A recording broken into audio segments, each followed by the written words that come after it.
Hi guys, as promised, I said I'd release a video that I wanted to share. I am now doing that. Um, you should be on this video for about 15 minutes. I've got a lot to go through, so please bear with me and let's get started. So this is not the video I ever thought I would have to make.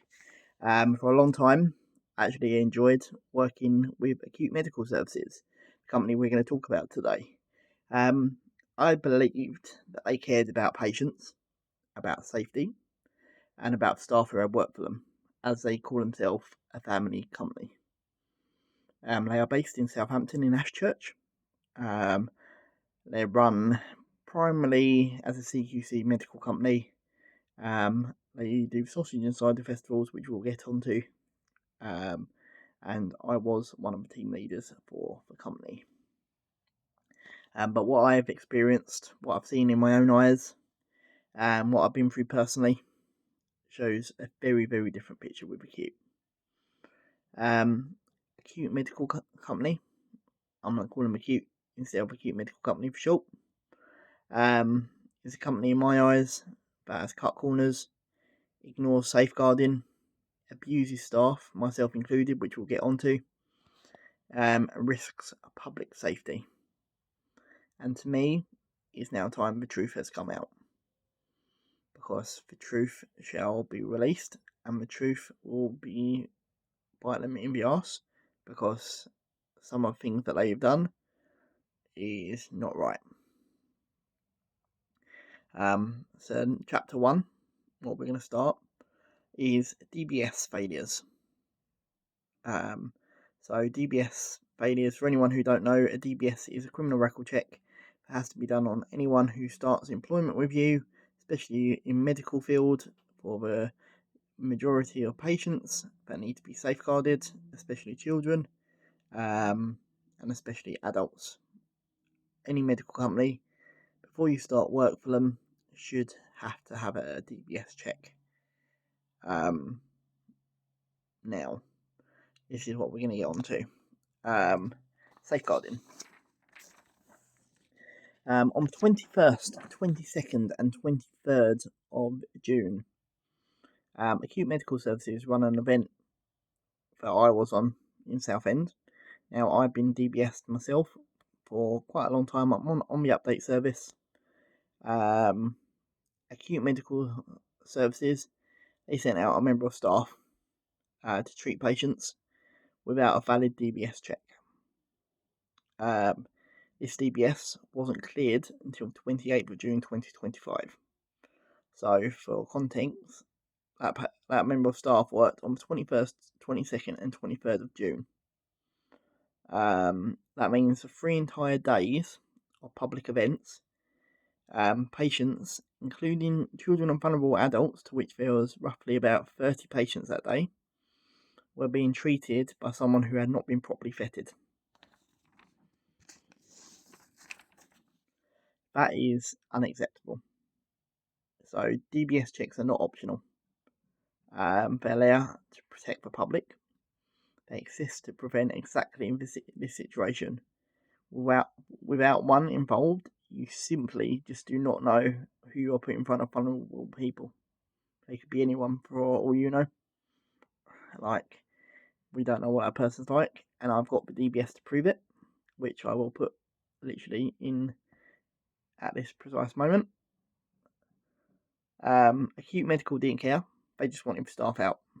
They put convenience and profit of having that staff member out above safeguarding. And to me, that's dangerous. And as you can see from the DBS that I've attached in this video, you can see the date in the top right hand corner that it was not done properly. So that is straight away a red flag.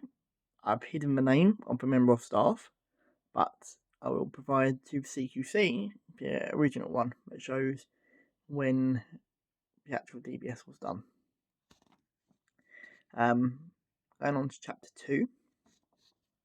Then there's the equipment. Anyone in a medical industry knows that when you provide medical cover, your kit has to be fit for purpose. you prepare for the worst: cardiac arrests, seizures, collapses, accidents. But at these events, on the dates mentioned, the kit acute provided was inadequate. Simply wasn't enough of scale and type of cover required. Simple fact. There was records that were sent by one of the paramedics who was on the shift, who complained to Mark about the kit not being adequate. But there weren't enough kit. We only had one oxygen bottle, which wasn't adequate. We didn't have enough supplies, which I then reported. We had an ambulance, but was it stocked as an ambulance? So, turning up to a public event with substantial kit, it's not just lazy, it's reckless, it risks lives, and it proves that this company is not fit to be covering these events. At the end of the day, there was another complaint put on a WhatsApp group about acute, showing how lazy the ambulance was, how dirty the ambulance was, how the staff looked. Do people really want to be using acute and using them for Sausage and Cider Festival for a big contract with dirty looking staff? Yeah, it makes you laugh, and especially what they put me through as well. So, going on to chapter 3.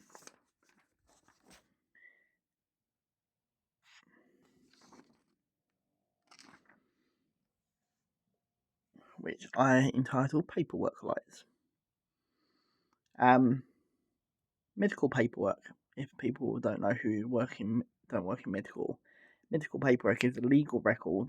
It must be accurate, because it can be used in investigations in court. So if it goes to coroner's court, if patient died, and in a patient's future care. But at acute medical, I personally saw a staff member filling in official paperwork using a false name, which I then brought them up on, but they continued to use their false name. Think about that for a second. Legal paperwork, legal patient records being falsified, no accountability, no honesty, no traceability. That person has no DBS check in that name. They have it in their real name, but they're using a fake name on legal records, which is against the law. So this isn't a small mistake. That's a breach of trust and potentially a breach of the law, which I'll let CQC then decide on that one. Going on to chapter 4. My treatment by acute medical services. And now, I will explain in detail how I've been treated, which may shock some people. I gave my time, my effort, and my loyalty to acute medical. I travel long distance, so I travelled purposely down to Southampton, where they are based, to hand back kit. I worked events, and I believed in this company. I helped gain contracts, I helped gain staff, and most of all, I fought to get work for them. But instead of respect, I got abuse. Mark, the owner, accused me of not handing back kit, even though I personally drove to Southampton to return it. The truth of the matter is, most of the kit was in storage because my mum didn't want it left in the house.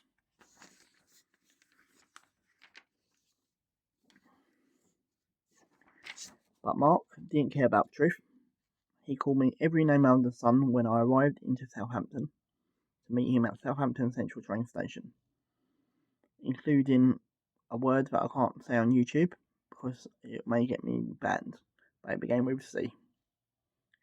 So that's how the owner of acute medical speaks to staff. That's the level of respect they show to people keeping their company running. Being called the C word, it's not nice. And if that wasn't enough, they sacked me for saying that I didn't disrespect women. They said I wasn't a good team leader because of my disabilities. They know I'm autistic, so they sacked me because they said I weren't a good medic, even though I've worked elsewhere. They treated me like I was a piece of garbage. They just didn't care. So at the time, I was already going through a lot. I had been suspended from my normal job for whistleblowing. That was stressful enough to whistleblow, which Paula, Mark's wife, knew about. But whilst I was dealing with that, Acute decided to make me the scapegoat. They accused me of not following procedure by failing to place an ambulance on site for Harris Academy. That was their excuse to purposely sack me. But here's the reality of this. I was not the only one responsible. On that day, there was me and another team leader. Two people who shared the responsibility for ensuring everything was in place. But instead of holding everyone accountable, Mark pinned it on me. He blamed me, he hounded me, and he made me the fall guy because he didn't like me. That isn't leadership, that's bullying.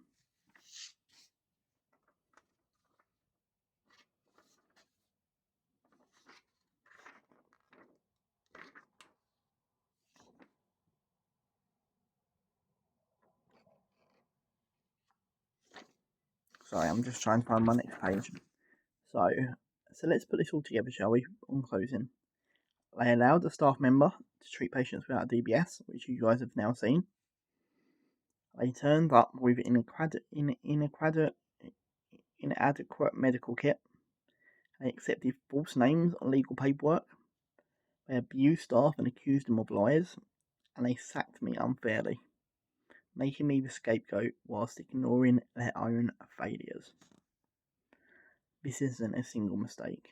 This is a pattern, a culture, a way of working that puts patient safety, staff well-being and safeguarding last. So following this video, I have reported all of this to the CQC, the Care Quality Commission, because this is bigger than me. This is about public safety. CQC are the regulator for healthcare providers in England. They'll decide what happens next after this video. But in my opinion, a company that behaves like this should not be allowed to continue operating with CQC operation. If you can't uphold safeguarding, if you can't provide proper kit, if you falsify paperwork, if you abuse and sack staff unfairly, you do not belong in healthcare. So, acute medical services, you failed your staff, you failed safeguarding, and you failed patient safety. You failed the trust of public, and now the truth is out. I will not stay silent, and I will not allow companies like this to continue unchecked. So when it comes to protecting lives, there are no excuses. This is acute medical services, and this is why they must be held accountable for. My name's Neil. Thank you for watching this video today. And if you will need anything, please put a comment down below, and I will respond. Thank you for watching. Take care. Bye bye.